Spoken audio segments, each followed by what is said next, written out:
Welcome to easy maths India channel. So ఈరోజు కొద్దిగా important విషయం గురించి మేము ముందుకు వస్తున్నాను.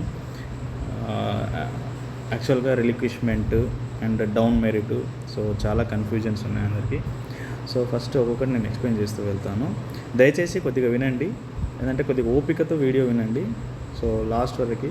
అండ్ ఇక్కడ ఏంటంటే ఫస్ట్ ఈ గురుకుల 1:2లో ఉన్న వాళ్ళ భవిష్యత్తు ఏంటి, అసలు ఏం జరగబోతుందో నేను ఎక్స్ప్లెయిన్ చేస్తాను. ఓకే, సో ఇందులో కొన్ని ఏంటంటే కొంతమంది ఆల్రెడీ ఉన్నతమైన వ్యక్తుల సలహాలు కూడా తీసుకున్నాను.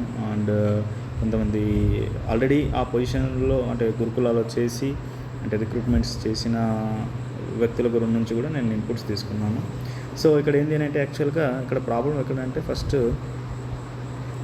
రిలిక్విష్మెంట్ అంటే చూద్దాం అసలు ఏంటి ఈ రిలిక్విష్మెంట్ అంటే డెఫినేషన్. ఓకే, రిలిక్విష్మెంట్ ఏంటి? రిలిక్విష్మెంట్ అంటే ఏం లేదు, ఒక వ్యక్తి ఏం చేస్తాడంటే రిలిక్విష్మెంట్ లెటర్ ఇస్తాడు అని అంటే ఒక లెటర్ అంటే రిలిక్విష్మెంట్ లెటర్ ఇవ్వడం అంటే నేను ఈ ఫలానా నేను అనే వ్యక్తి ఈ జాబ్లో జాయిన్ అవుతున్నాను, సపోజ్ నేను కనుక ఈ జాబ్ని కనుక వదులుకున్న ఎడల నెక్స్ట్ ఉన్న మెరిట్లో ఉన్న వాళ్ళకి ఇవ్వచ్చు అనే లెటర్ ఇవ్వడాన్ని రిలిక్విష్మెంట్ లెటర్ ఇవ్వచ్చు. మరి రిలిక్విష్మెంట్ లెటర్ ఎప్పుడు ఇస్తారు అని అంటే బిఫోర్ అపాయింట్మెంట్ ఆర్డర్స్. ఓకేనండి, రిలిక్విష్మెంట్ ఎప్పుడు ఇస్తారు? బిఫోర్ అంటే రిజల్ట్ రాకన ముందు, అపాయింట్మెంట్ ఆర్డర్స్ ఇష్యూ చేయకన ముందు రిలిక్విష్మెంట్ లెటర్ ఇస్తారు. ఇక్కడ కొద్దిగా కన్ఫ్యూజ్ అవుతుంది చాలామంది, మీరు విన్నది వేరే అండ్ ఇప్పుడు కూడా నేను చెప్పేది కొద్దిగా ఇది ఉంటుంది. అయితే దీని గురించి అంత ఇంపార్టెంట్ ఏం కాదు, రిలిక్విష్మెంట్ గురించి కొద్దిగా వినండి నెక్స్ట్. సో యాక్చువల్గా ఇంకోటి ఏంటంటే GOMS 81, ఇది చాలా ఇంపార్టెంట్, ఇదే చాలా ఇంపార్టెంట్ రోల్ ప్లే చేస్తుంది. యాక్చువల్గా ఏంటి అంటే ఈ GOMS 81 ఏంటి అని అంటే ఏదైనా రిక్రూట్మెంట్ జరిగినప్పుడు 80 వేకెన్సీస్ ఉన్నాయనుకోండి. ఓకేనా, 80 వేకెన్సీస్ ఉంటే ఓన్లీ 80 మెంబర్స్ని చూజ్ చేయాలి, అంటే సెలెక్ట్ చేయాలి. 80 మెంబర్స్ని సెలెక్ట్ చేయాలి. మిగిలిన ఏవైతే ఉంటాయో మిగిలిన ఏవైనా రిలిక్విష్మెంట్ ఇచ్చినవి అని అంటే నేను ఇప్పుడు ఇందాకే చెప్పాను ఏంటి, వదులుకున్నవి నేను అంటే ఏవైతే వదులుకుంటారో ఆ పోస్టులు. అండ్ నాన్ జాయినింగ్ అనొచ్చు, నాన్ ఫిల్లింగ్ అనొచ్చు. So relinquishment or non joining post ఏవైతే ఉన్నాయో సో ఆ పోస్టులని నెక్స్ట్ నోటిఫికేషన్కి క్యారీ ఫార్వర్డ్ చేయాలి అనేది ఈ జీవో చెప్తుంది. ఇది ఎందుకు వచ్చిందో కూడా మీరు కావాలంటే ఆ GOMS అంటే హైకోర్టు ఇది మన సుప్రీంకోర్టు తీర్పులో ఇదంతా ఉంది, మీకు కావాలంటే అది లింక్ ఇస్తాను, నేను క్లియర్గా చదువుకోండి. సో GOMS 81 అంటే ఏం లేదు, రిలిక్విష్మెంట్ ఆర్ నాన్ జాయినింగ్ ఏవైతే ఉంటాయో అవి నెక్స్ట్ నోటిఫికేషన్కి క్యారీ ఫార్వర్డ్ చేయాలి. అంటే నెక్స్ట్ నోటిఫికేషన్కి అవి వెయిటింగ్ లిస్ట్ చెయ్యొద్దు అని చెప్పేసి చెప్తుంది. ఏం చేయొద్దు? వెయిటింగ్ లిస్ట్ పెట్టొద్దు, వెయిటింగ్ లిస్ట్ ఆపరేట్ చేయొద్దు, డౌన్ మెరిట్ లిస్ట్ ఆపరేట్ చేయొద్దు అనేది GOMS 81 చెప్తుంది. అవి ఎందుకు పెట్టారు అనేది అది కూడా అందులో రాశారు, ఎందుకు చేయవలసి వచ్చింది అంటే గ్రూప్ 1లో ఉన్న కొన్ని పోస్టులు కింది పైన అనేది ఒక ఇష్యూ ఉంది, దానివల్ల అది ఆ GOMS తీసుకురండి. ఈ GOMS 81లోనే ఇప్పుడు గురుకులాలకు వచ్చిన అవాంతరం ఇది ఉంది. అది ఇప్పుడు ఆల్రెడీ మీరు గురుకుల నోటిఫికేషన్లో చూసి ఉంటారు. ఏం రాస్తారు నోటిఫికేషన్లో? ఈ GOMS 81 వల్ల వెయిటింగ్ లిస్ట్ ఉండదు అని చెప్పేసి వాళ్ళు చెప్తారు. కాబట్టి ఇప్పుడు మనకి ఏది వెయిటింగ్ లిస్ట్ అనేది నెక్స్ట్ ఒకవేళ వెయిటింగ్ లిస్ట్ అంటే ఆల్రెడీ జాయిన్ అయిపోయారు, నెక్స్ట్ ఉన్న వాళ్ళకి రావాలని చెప్పేసి అలాంటిది లేదు అనమాట. ఇది GOMS 18. అయితే ఇక్కడ ఇంకోటి ఏంటంటే మీకు ఒక కేసు చెప్తాను. యాక్చువల్గా సుప్రీంకోర్టుది ఎక్కడంటే ఏఈ పోస్టులు ఫిల్ చేశారు 2016-17. సో ఏంటంటే ఏఈ అంటే ఇంజనీర్స్, ఇది assistant engineers in electrical department. So 4 different సంస్థలు ఉండే, ఇది ప్రైవేట్ సంస్థలు కదా, మన డెజెన్కో, ట్రాన్స్కో ఇలాంటివి. సో ఈ డిఫరెంట్ సంస్థలు ఒకటేసారి అంటే వేరుగా నోటిఫికేషన్స్ ఇచ్చాయి. సో 1, 2, 3, 4. సో 4 నోటిఫికేషన్స్కి డైరెక్ట్గా ఇది చేసుకున్నారు. సో ఒక క్యాండిడేట్కి ఏంటి అని అంటే ఈ అంటే సేమ్ మనకి ఇప్పుడు గురుకులాల్లో ఎలాగైతే ఉందో ఇక్కడ కూడా అలాగే ఒక క్యాండిడేట్ ఈ అన్ని నోటిఫికేషన్లో సెలెక్ట్ అయ్యాడు. ఓకేనా, so actually as per GOMS 81 ఓకేనా ఏం చేస్తారని అంటే ఇప్పుడు ఈ నోటిఫికేషన్లో ఏవైతే ఉన్నాయో ఒక క్యాండిడేట్ ఇతనికి ఇది వచ్చింది ఇది వచ్చింది ఇది వచ్చింది అంటే ఏంటి, ఇప్పుడు ఇక్కడ వీళ్ళు ఇది ఫిల్ చేసుకుంటారు అండ్ వీళ్ళు ఇవి ఫిల్ చేసుకుంటారు, వీళ్ళు ఇవి ఫిల్ చేసుకుంటారు. కానీ ఒక క్యాండిడేట్ మాత్రం ఇక్కడే కదా జాయిన్ అవ్వాల్సింది, ఇవి జాయిన్ అవ్వడు, ఇది జాయిన్ అవ్వడు, ఇది జాయిన్ అవ్వడు. So actually as per GO 81 ప్రకారం ఏంటంటే ఇది ఇది సో ఈ 3 ఏంటంటే వేకెంట్ ఉండిపోతాయి, నెక్స్ట్ నోటిఫికేషన్కి చేయాలి. యాక్చువల్గా జియో 81 MS ప్రకారం నెక్స్ట్ నోటిఫికేషన్ ఇవ్వాలి. అలాగే సెకండ్ పోస్ట్ కూడా ఇట్లానే, అంటే ఇట్లా మల్టిపుల్ ఇదైతే నెక్స్ట్ నోటిఫికేషన్కి ఇవ్వాల్సి వస్తుంది. అంటే చాలా వరకు పోస్టులు అనేవి మిగిలిపోయే ఛాన్స్ ఉన్నాయి. అక్కడ 500 to 600 పోస్టులు మిగిలిపోయే ఛాన్స్ ఉంటే ఏం జరిగింది అక్కడ అంటే ఒక్కసారి వినండి. సో అక్కడ ఏం జరిగిందో చెప్తాను మీకు. సో ఆ కేసులో ఇదైతే ముంజా ప్రవీణ్ అనే పర్సన్ యాక్చువల్గా హైకోర్టులో వేశారు. సో హైకోర్టులో ఏం చెప్పింది అంటే హైకోర్టు ఏం చెప్పింది అంటే నో యాక్చువల్గా ఏదైతే ఈ జియో MS 81 ఉందో అది ఆల్రెడీ జియో ఇచ్చారు కాబట్టి ఆ జియో ప్రకారం వాళ్ళు కరెక్టే చేశారు, అవన్నీ వేకెట్ ఉంటాయని చెప్పేసి హైకోర్టు చెప్పింది. బట్ అప్పుడు ఏం చేశారు, ముంజా ప్రవీణ్ సుప్రీంకోర్టుకి వెళ్ళారు, హయ్యర్ కోర్టుకి వెళ్ళారు. So Munjya Praveen versus Telangana state వెళ్తే మరి ఆ కోర్టు ఏమన్నది అక్కడ చాలా ఇంపార్టెంట్. సుప్రీంకోర్టు ఏం చెప్పింది అంటే యాక్చువల్గా ఇక్కడ ఇంకొకటి మీకు చెప్పడం మర్చిపోయాను. ఈ ఏఈ తర్వాత ఒక్క నిమిషం, ఇదైతే హైకోర్టు అయితే ఇలా చెప్పింది కదా. సో ఈ లోపల ఏంది అని అంటే వీళ్ళు ఏఈ ఆల్రెడీ నోటిఫికేషన్ ఉంది. సో ఏవైతే ఈ 4 సంస్థలు ఉన్నాయో ఇవి గవర్నమెంట్కి క్లారిఫికేషన్, ఇన్ని పోస్టులు మిగిలిపోతున్నాయి క్లారిఫికేషన్ కోసం గవర్నమెంట్కి లెటర్ రాశాయి. ఓకేనా. గవర్నమెంట్ ఏం చేసిందంటే 1/6/2016లో ఒక లెటర్ ఇచ్చింది, ఓకేనా, వీటికి పంపింది. ఏంటి ఆ లెటర్ అని అంటే అది చాలా ఇంపార్టెంట్ లెటర్. మీకు కావాలంటే దాని కాపీ కూడా నేను ఇక్కడ మన అందులో సుప్రీంకోర్టు జడ్జిమెంట్లో ఉంటుంది.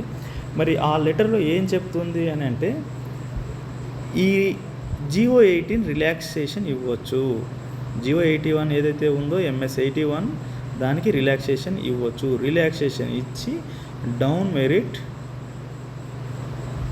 ఆపరేట్ చేయొచ్చు అనేది ఈ లెటర్ చెప్తుంది. సో ఈ లెటర్ ఇంపార్టెంట్ ఎందుకనేది నేను లాస్ట్లో చెప్తాను. ఈ లెటరే ఇప్పుడు మనకు కూడా ఇలాంటి లెటరే కావాల్సి ఉంటుంది మనకి ఎవరికైతే 1:2లో ఉన్నామో. ఓకేనా. సో ఏం చేసిందంటే డౌన్ మెరిట్ ఆపరేట్ చేయడానికి మీకు ఎలాంటి ప్రాబ్లం లేదు అని చెప్పేసి ఇది ఇచ్చింది. సో ఇప్పుడు ఏంది సుప్రీంకోర్టు ఫైనల్ జడ్జిమెంట్ ఏం చెప్తుంది అని అంటే యాక్చువల్గా అయితే మీ జియో MS 81 ఏదైతే ఉందో సో ఆ జియో MS 81 ప్రకారము యాక్చువల్గా జియో MS 81 ప్రకారం ఏంటి అని అంటే అపాయింట్మెంట్ ఆర్డర్స్ ఇచ్చిన తర్వాతనే కదా రిలిక్విష్మెంట్ ఆర్ నాన్ జాయినింగ్ గురించి మాట్లాడతాము. అపాయింట్మెంట్ ఆర్డర్స్ ఇచ్చిన తర్వాతనే ఇవి మాట్లాడతాము. సో ఈ ఏఈ కేసులో అపాయింట్మెంట్ ఆర్డర్స్ ఇంకా ఇవ్వలేదు. ఓకేనా. సో అలా ఇవ్వలేదు కాబట్టి అండ్ ఈ జియో MS 80 ఇది జియో లెటర్ 1/6/2016 లెటర్ ఏదైతే ఉందో అందులో రాసినట్టు మీరు ఫాలో అవ్వండి. గవర్నమెంట్ అది ఇచ్చారు కాబట్టి సో అలా ఇచ్చేసి డౌన్ మెరిట్ లిస్ట్ ఫాలో చేయండి అని చెప్పేసి అది చెప్తుంది. సో ఇప్పుడు మన విషయానికి వద్దాం, గురుకుల విషయానికి వద్దాం. ఏంది గురుకుల విషయం అంటే యాక్చువల్గా ఇప్పుడు 3 స్టేజెస్. ఇప్పుడు మనకేం చేస్తున్నారంటే ఫస్ట్ ఆర్డర్స్ ఇచ్చేసారు, అపాయింట్మెంట్ ఆర్డర్స్. ఓకేనా. ఇప్పుడు ఏంది వాళ్ళకి సెకండ్ రీవెరిఫికేషన్ చేస్తున్నారు. ఇప్పుడు ఇక్కడ సొసైటీ వెరిఫికేషన్ అంటున్నాం మనము, రీవెరిఫికేషన్ లాస్ట్కి జాయినింగ్ ఒకటి ఉంటుంది. ఓకేనా. సో మనం ఏమనుకుంటున్నాం అంటే మనం అప్పటి నుంచి అడుగుతున్నాం ఏమని అంటే ఈ అపాయింట్మెంట్ ఆర్డర్స్ ఉన్నాయి కదా, ఈ అపాయింట్మెంట్ ఆర్డర్స్ ఇవ్వద్దు మాకు 1:2 ఆపరేట్ చేసిన తర్వాత అంటే అందరికీ చేసిన తర్వాతనే అప్పుడు ఫైట్ చేసాం. సరే ఆర్డర్స్ అయితే ఇచ్చేసారు. ఎలా ఇచ్చారు, ఫస్ట్ పీజీటీ ఇచ్చారు, డౌన్ మెరిట్ ఆపరేట్ చేయకుండా పీజీటీ ఇవ్వడం వల్ల మనకి ప్రాబ్లం వచ్చింది. మరి ఏంటి యాక్చువల్గా సపోజ్ మన దగ్గర ఇప్పుడు డిఎల్ జేఎల్ పీజీటీ ఉన్నాయి అనుకున్నాం, పీజీటీ టీజీటీ. ఓకేనా. సో సపోజ్ ఇప్పుడు మనకి ఈ అపాయింట్మెంట్ ఆర్డర్స్ ఇచ్చిన తర్వాత మనం అడిగినాం, ఇది ఇప్పుడు నడుస్తుంది. సో అపాయింట్మెంట్ ఆర్డర్స్ ఇచ్చే కన్నా ముందు అప్పుడు డౌన్ మెరిట్ ఆపరేట్ చేయమన్నాం మనం, డౌన్ మెరిట్ ఆపరేట్ చేయమన్నాం. మరి ఇప్పుడు ఆ ఆర్డర్స్ ఇచ్చిన తర్వాత డౌన్ మెరిట్ చేస్తే ఏమయ్యేదంటే ఫస్ట్ డిఎల్ ఫిల్ చేసేవాళ్ళు, అవునా కాదా? సో డిఎల్ ఫిల్ చేసేటప్పుడు ఈ డిఎల్ వాళ్ళకి సేమ్ ప్రొసీజర్, ఈ 2 ప్రొసీజర్ కావాలి, ఓకేనా? అపాయింట్మెంట్ రీవెరిఫికేషన్ చేయాలి అండ్ వాళ్ళకి జాయినింగ్ టైం ఇవ్వాలి. మరి జాయినింగ్ టైం ఎంత అంటే 2 months టైమింగ్. ఎంత టైం? 2 months జాయినింగ్ టైం ఇవ్వాలి వాళ్ళకి. సో అంటే ఏంటి, ఇందులో జాయిన్ అవ్వడానికి 2 months వరకు వాళ్ళకి టైం ఉంటుంది. ఒక అబ్బాయి, ఒక క్యాండిడేట్ ఎక్స్ అనే క్యాండిడేట్ 2 months వరకు జాయిన్ అవ్వడు. ఇందులో నాకు ఆప్షన్ ఉంది కదా, ఒక 15 days తర్వాత జాయిన్ అవుదాం అనుకుంటారు అట్లా. సో అప్పటి వరకు ఆ పోస్ట్ ఇంకా మీకు ఖాళీ, ఇటు వెకెట్ కాదు అంటే నాన్ జాయినింగ్ కూడా కాదు కాబట్టి, అంటే ఇప్పుడు దాన్ని ఏం చేయలేము అక్కడ. సో ఇలాగే జేఎల్ కూడా, నెక్స్ట్ జేఎల్ ఏదైతే ఉంటుందో అక్కడ కూడా ఇలా 2 months టైం కావాలి మళ్ళీ. సపోజ్ అంటే ఇప్పుడు డిఎల్ ఇదే ఉంది, సరే 2 months తర్వాత మొత్తం ఎవరైతే జాయినింగ్ నాన్ జాయినింగ్, ఇక్కడ ఏమైందంటే 2 months తర్వాత మనకి నాన్ జాయినింగ్ తెలిసిపోతుంది. మనం అనుకున్న డౌన్ మెరిట్ ఆపరేట్ చేయమన్నాం కదా, ఎవరైతే జాయిన్ అవ్వరో దాని తర్వాత డౌన్ మెరిట్ చేయమన్నాం.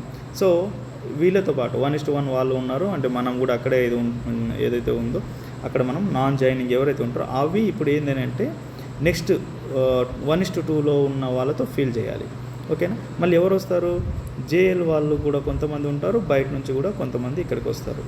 2 months, ఓకేనా? 2 months తర్వాత మళ్ళీ ఇప్పుడు ఇక్కడ ఇది ఫిల్ అయిపోయింది అనుకుందాం, మళ్ళీ జేఎల్కి వస్తాం. జేఎల్కి వచ్చేసరికి ఇక్కడ కూడా మళ్ళీ ఇదే ప్రొసీజర్. ఎన్ని మంత్స్ టైం, మళ్ళీ వీళ్ళకి 2 months టైం ఇవ్వాలి. మళ్ళీ 2 months టైం ఇచ్చిన తర్వాత ఏంది, వీళ్ళకి కూడా మళ్ళీ అప్పటి వరకు వెయిట్ చేయాలి. కానీ పీజీటీ ఇవ్వలేరు, మళ్ళీ పీజీటీ ఇవ్వకుండా 2 months వరకు వెయిట్ చేయాలి. ఎందుకంటే మీరే డౌన్ మెరిట్ అన్నాం కదా మనం. సో 2 months అయిపోయిన తర్వాత ఎవరెవరైతే నాన్ జాయినింగ్ ఉన్నాయో ఆ నాన్ జాయినింగ్ పీజీటీ వాళ్ళు అక్కడికి వస్తారు. సో అట్లా జాయిన్ అవుతుంది. నెక్స్ట్ పీజీటీ తర్వాత టీజీటీ, ఈ విధంగా. సో ఇక్కడ ఒక ప్రాబ్లం ఉంది, ఏంటి అని అంటే డిఎల్ జాయిన్ అయిన వ్యక్తి జేఎల్కి అతనికి ఇంకొక ఆప్షన్ పోయిందనమాట. ఎట్లా, డిఎల్ హయ్యర్ పోస్ట్ ఓకే, కానీ జేఎల్లో నాకు ఊరికి దగ్గరలో ఉన్న ఒక ఆప్షన్ నాకు ఉంటుండే కదా. సో ఇక్కడ జాయిన్ అవ్వడం వల్ల నాకు ఇక్కడ ఉన్న ఆప్షన్ ఒకటి ఊరికి దగ్గర వస్తే నాకు ఇప్పుడు ఆప్షన్ పోయింది, నేను అక్కడ జాయిన్ అయినా, మీరు ఇక్కడ నన్ను ఇప్పుడు రానివ్వలేదు అని చెప్పేసి అని అంటారు అనమాట. సో ఇప్పుడు అక్కడికి రాలేడు అతను. సో అక్కడికి రాకపోయేసరికి అతనికి ఉన్న ఒక ఆప్షన్ పోయింది. సో ఆ క్యాండిడేట్ కూడా ఉన్న రైట్ పోతుంది కాబట్టి, సో ఇదంతా ప్రాబ్లం కాదని ఇప్పుడు ఏం చేస్తున్నారంటే ఫస్ట్ అయితే వీళ్ళకి DL, JL and PGT, TGT, so వీళ్ళకి ఆర్డర్స్ ఇస్తారు ఇప్పుడు. డిఎల్, జేఎల్, పీజీటీ, టీజీటీ అందరికీ అపాయింట్మెంట్ ఆర్డర్స్ ఇచ్చేసారు ఆల్రెడీ. సరే ఇప్పుడు జాయినింగ్ కూడా అయిపోతుంది, స్కూల్స్ కూడా వచ్చేస్తాయి, web options, schools or colleges, ఇవి కూడా వచ్చేస్తాయి. సో ఇప్పుడు ఏంది, ఈ 4 ఒక ఎక్స్ అనే క్యాండిడేట్కి అన్నీ వచ్చేసాయి. He selected for DL, JL, PGT, TGT అన్నీ వచ్చేసాయి. అండ్ అన్నిట్లో కూడా ఆ అబ్బాయికి స్కూల్ తెలిసిపోయింది. So if he wants he can, అతనికి కావాలనుకుంటే డిఎల్కి వెళ్ళిపోవచ్చు, లేదా ఊరికి దగ్గర ఉన్న జేఎల్కి కూడా వెళ్ళిపోవచ్చు. సో అప్పుడు ఏమవుతుంది, సో ఈ ఎక్స్ క్యాండిడేట్ ఏదో ఒక దాంట్లో ఫిల్ అయిపోతాడు. అలాగే నెక్స్ట్ వై అనే క్యాండిడేట్ కూడా జేఎల్ ఇట్లా ఫిల్ అవుతాడు. సో అప్పుడు ఏంటంటే డిఎల్లో వేకేట్ అవుతున్నాయి నాన్ జాయినింగ్ అండ్ జేఎల్లో నాన్ జాయినింగ్, పీజీటీలో నాన్ జాయినింగ్, టీజీటీలో నాన్ జాయినింగ్, ఓకేనా? సో ఇప్పుడు ఈ నాన్ జాయినింగ్ ఇవన్నీ ఫిల్ చేయాలి అంటే ఇవన్నీ నాన్ జాయినింగ్. సో ఇవన్నీ కలిపి ఇప్పుడు మనకు నెక్స్ట్ ఉన్న మన డౌన్ మెరిట్ ప్రకారం ఫాలో అవ్వాలి. డౌన్ మెరిట్ ఎందుకు ఫాలో అవ్వాలి అని అంటే మనకు హైకోర్టు ఇచ్చింది, ఇప్పుడు హైకోర్టు ఇంటరిమ్ ఆర్డర్స్ ఇచ్చింది. అలా అని చెప్పేసి ఇప్పుడు ఏంది, మనకి ఆల్రెడీ గవర్నమెంట్ ఒకసారి లెటర్ ఇచ్చింది, ఇది 2016లో ఆ లెటర్ ఇచ్చింది కదా. సో ఆ లెటర్ ప్రకారం కూడా అప్పుడు ఇచ్చారు. సో ఇప్పుడు కూడా అలాగే ఇవ్వాలి అని చెప్పేసి ఇప్పుడు కూడా లెటర్ పట్టుకొని మనం కూడా అడగొచ్చు. అంతేందుకు ఇప్పుడు హైకోర్టు ఆల్రెడీ హైకోర్టు జడ్జిమెంట్ ఉంది కాబట్టి, అంటే ఇంటరిమ్ ఆర్డర్ ఉంది కాబట్టి డౌన్ మెరిట్ లిస్ట్ ఇప్పుడు ఫాలో అవ్వాలి నాన్ జాయినింగ్. అయితే చాలామంది డౌట్ ఏంటంటే ఇప్పుడు డిఎల్, జేఎల్, పీజీటీ, టీజీటీ ఇవన్నీ ఆల్రెడీ ఫిల్ అయినాయి, ఓకేనా? ఫిల్ అయిన తర్వాత ఇప్పుడు డౌన్ మెరిట్లో ఖాళీగా ఉన్నాయి, ఇందులో ఖాళీగా వేకెంట్ ఉన్నాయి కదా, వేకెంట్ దాంట్లో ఫిల్ చేయాలి. ఇందులో ఫిల్ చేసేటప్పుడు ఓకేనా, పీజీటీలో టీజీటీ ఆల్రెడీ సెలెక్టెడ్ క్యాండిడేట్ ఇక్కడికి వస్తాడు. అప్పుడు టీజీటీ ఏమవుతుందంటే, ఇది గుర్తుపెట్టుకోండి, బ్యాక్ లాగా అయిపోతుంది. ఓకేనా, ఇది ఎవరు ఒప్పుకున్నా ఒప్పుకోకపోయినా, ఎందుకు అని అంటే అది నాన్ జాయినింగ్ కాదు ఇప్పుడు. ఓకేనా, జాయిన్ అయ్యి లెఫ్ట్ అయిపోయారు. ఓకేనా, సో పీజీటీకి టీజీటీ ఆల్రెడీ టీజీటీ సెలెక్ట్ అయ్యారు. టీజీటీ సెలెక్ట్ అయిపోయారు కదా, నెక్స్ట్ సెల్ ఇప్పుడు డౌన్ మెరిట్ ఆపరేట్ చేసేటప్పుడు అంటే ఏదైతే ఈ ఏమంటారు నాన్ జాయినింగ్ పోస్టులు ఫిల్ చేసేటప్పుడు టీజీటీ అతను పీజీటీకి వస్తాడు. అప్పుడు ఆ టీజీటీ పోస్ట్ ఉంటుంది కదా, టీజీటీ పోస్టు బ్యాక్ లాగ్ అవుతుంది. ఓకేనా, అయితే మనం ఏం అడగాలంటే ఎప్పటి వరకు ఇది అంటే ఇప్పుడు ఈ ఆల్రెడీ ఫిల్ చేయమన్నారు కదా, ఫిల్ చేసినప్పుడు ఇది బ్యాక్లాగ్ యాక్చువల్గా అయితే నాన్ జాయినింగ్ కాదు, ఇది బ్యాక్లాగ్ అయిపోయింది. అయితే ఇప్పుడు మనం ఏం అడగాలంటే గవర్నమెంట్కి ఇంకొక లెటర్ ఇట్లానే 2016లో ఇచ్చినట్టు, అంటే ఇంకోటి 16లో ఎందుకు ఏంటంటే లార్జ్ అమౌంట్ ఆఫ్ ఎందుకంటే ఇండియన్ కాన్స్టిట్యూషన్లో మెజారిటీ పీపుల్కి బెనిఫిట్ వస్తుందని అంటే government can give a GO or letter relaxation ఏదైనా గవర్నమెంట్కి ఉంది. సో ఇప్పుడు ఆ గవర్నమెంటే మనకి ఒక లెటర్ ఇవ్వాలి, ఒక లెటరు ట్రిప్కి ఏదో ఒక దానికి ఒక లెటర్ ఇవ్వాలి. సో ఇప్పుడు ఆ లెటర్ ఏముండాలంటే మనం అడగాలి. యాక్చువల్గా నేను ఇప్పుడు చెప్పేది ఏంటంటే మన గోల్ ఏముండాలి.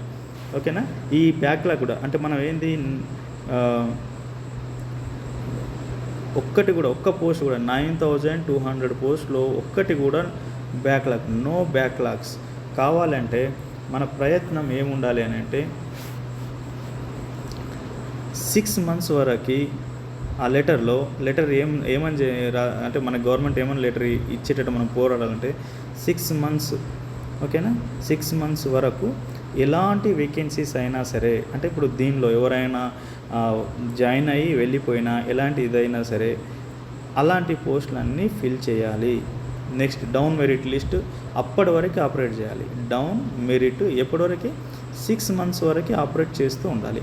ఖాళీ అయింది అనుకోండి మళ్ళీ అంటే ఇప్పుడు మనం టీజీటీ ఖాళీ అయ్యాడు కదా, ఈ టీజీటీ క్యాండిడేట్ పీజీటీకి వచ్చాడు కాబట్టి ఈ పీజీటీని మళ్ళీ నెక్స్ట్ ఉన్న క్యాండిడేట్తో ఫిల్ చేయాలి. సో అట్లా అనమాట. సో అలా 6 months వరకు ఏది వికెట్ అయినా కూడా దీనిలో బ్యాక్లాగ్ అంటే ఇట్లా చేస్తే ఇది మరి ఇలా ఎందుకు సార్ మనం అడగొచ్చా, మన గవర్నమెంట్ ఎందుకు ఇవ్వాలి మనకి, గవర్నమెంట్కి మనం దీనివల్ల బెనిఫిట్ అంటే యాక్చువల్గా ఈ ప్రాబ్లమ్స్ అన్నిటికీ కారణము గవర్నమెంటే. నేను ఇప్పుడు కూడా చెప్తున్నా బై రికార్డు, ఎందుకు గవర్నమెంట్ అంటే ఫస్ట్ తప్పులు ట్రిబ్ ఆర్ గవర్నమెంట్ ఫస్ట్ తప్పు ఏంటంటే ఫస్ట్ మిస్టేక్ కామన్ ఎగ్జామ్ అన్నిటికీ కామన్. మీరే చెప్పండి, గ్రూప్ 1 గ్రూప్ 2 గ్రూప్ 3 గ్రూప్ 4 ఉన్నాయి. సో అన్నిటికీ సేమ్ ప్యాటర్న్ పెట్టవచ్చు కదా, మరి ఇట్లా మనకు పెట్టినట్టు 2 లేదా 3 పేపర్స్ పెట్టేసి ఇలాగే ఇవి పెట్టేసి ఇది ఫస్ట్ అన్నీ ఒకటేసారి ఎగ్జామ్ పెట్టేసి paper 1 common to all, paper 2 ఇంకా దీనికి ఒకటి ఇట్లా పేపర్ 3 ఇట్లా పెట్టచ్చు కదా. మరి అట్లా ఎందుకు పెట్టట్లేదు? ఎక్కడైనా ఉందా ఇది? చూడండి, డిఎల్ అంటే డిఎల్ పోస్ట్ సపరేట్గా ఫిల్ చేయాలి. దానికి అంటే ఒక క్యాండిడేట్కి డిఎల్ ఎగ్జామ్కి 3 ఎగ్జామ్ అంటే first paper, second paper, third paper 3 రాసేటట్టుగా ఆయనకు ఇది ఉండాలి. జేఎల్కి మళ్ళీ అతను కూడా 3 ఉండాలి. సపోజ్ ఒక క్యాండిడేట్ ఇప్పుడు ఇలా కామన్ ఎగ్జామ్ పెడితే ఒక ఎక్స్ అనే క్యాండిడేట్ సపోజ్ ఆ రోజు ఆ అబ్బాయికి ఏదో ఒక చిన్న హెల్త్ బాగాలేకుంటే ఏదో ఉండాలి, పేపర్ 1 మిస్ అయ్యాడు. దట్ అంటే ఏంటి? He missed all the paper 1 general studies for all the post DL JL ఈ పీజీటీ అన్నిటికీ ఫస్ట్ పేపర్ 1 మిస్ అయిపోయినట్టే, అవునా కదా? సో అది ఫస్ట్ పెద్ద తప్పు గవర్నమెంట్.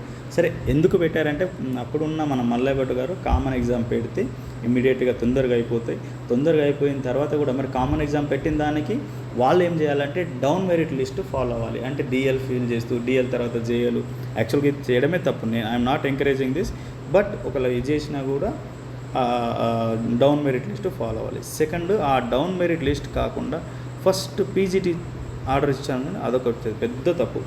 Second mistake. ఇది మనం యాక్చువల్గా ఈవెన్ ట్రిప్ వాళ్ళని కూడా నేను ఎంక్వైరీ చేశాను. ట్రిప్ వాళ్ళు ఉన్న అత్యున్నత అంటే ఆల్రెడీ అక్కడ నుంచి వెళ్ళిపోయిన వాళ్ళని కూడా అడిగాను, ఇప్పుడు ప్రజెంట్ పోస్ట్లో ఉన్న వాళ్ళు కూడా అడిగాను నేను. వాళ్ళు ఏం చెప్తున్నానంటే మా చేతిలో ఏముంది, అంతా గవర్నమెంట్.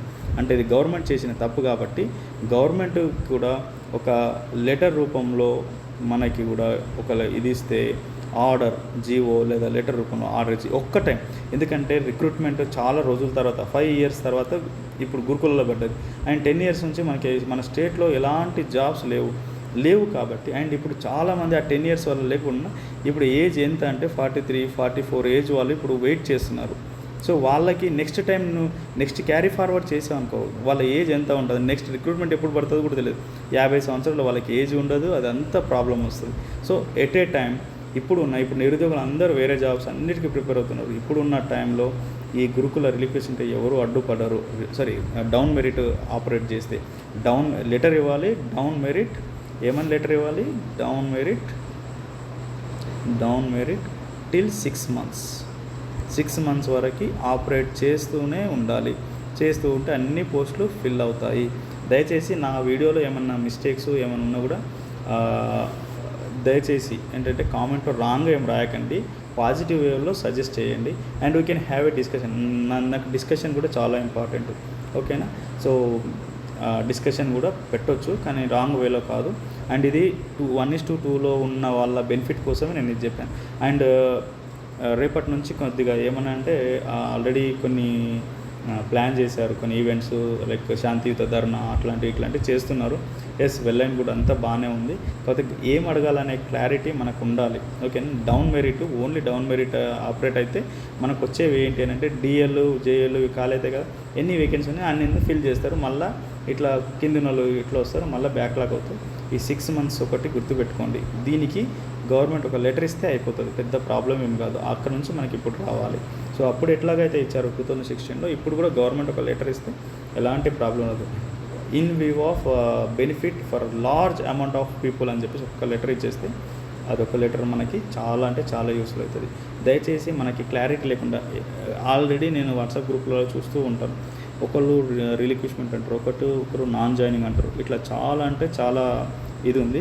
అండ్ మీరు దయచేసి ఇంత అంటే మీకు క్లారిటీగా రావాలంటే నేను ఈ డిస్క్రిప్షన్లో సుప్రీంకోర్టు దీనిది లింక్ పెడతాను డిస్క్రిప్షన్లో. ఆ లింక్ క్లిక్ చేస్తే మీకు ఆ పీడిఎఫ్ డౌన్లోడ్ అవుతుంది. దయచేసి ఆ పీడిఎఫ్ని మీరు ఒకసారి చదవండి, ఇంకైనా మొత్తం కంప్లీట్గా చదవండి. మీకు ఐడియా వచ్చేస్తుంది ఏంటి అసలు ఈ రిలిక్విష్మెంట్ అంటే ఏంటి, అండ్ అసలు ఎందుకు అరైజ్ అయింది ఏంటి అని చెప్పేసి మీకు కూడా అర్థమవుతుంది. అర్థం కాకపోయినా కూడా అట్లీస్ట్ గుర్తుపెట్టుకొని మనం అడగాల్సింది ఏంటి అని అంటే డౌన్ మెరిట్ ఆపరేట్ చేయాలి. అండ్ డౌన్ మెరిట్ ఆపరేట్ చేయడం అంటే ఆల్రెడీ వేకెంట్ అయినవి ఏవైతే ఉంటాయో అవి నెక్స్ట్ ఉన్న మెరిట్లో వాళ్ళకి ఇవ్వాలి.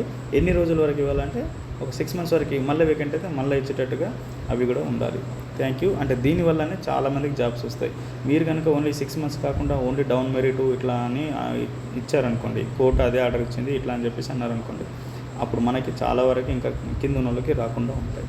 Thank you very much. So మీకు నచ్చితే ఈ వీడియోని లైక్ చేయండి అండ్ సబ్స్క్రైబ్ చేయండి. ఇంకోటి, నేను డైలీ వీడియోస్ పెట్టాను, ఏదైనా ఇట్లా ఇంపార్టెంట్ అప్డేట్ అండ్ ఇంపార్టెంట్ ఉంటేనే నేను మీకు వీడియోస్ చేస్తాను. Thank you very much.